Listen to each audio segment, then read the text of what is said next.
What's up nga pala mga kapogi, nagbabalik-balik na naman tayo. At sorry sa mga hindi na din ako nakakapag-vlog. Ayun, tutuloy-tuloy ka na din. At bukas bukas Father's Day na ngayon, bukas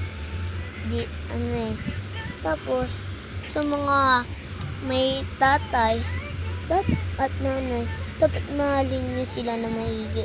Kasi, alam niyo, ang pagmamahal, nararamdaman nila kung ano yung pagmamahal. At kung mahal mo siya, dapat tama lang yun. At sana maging mabait din kayo. At bukas, babay na lang.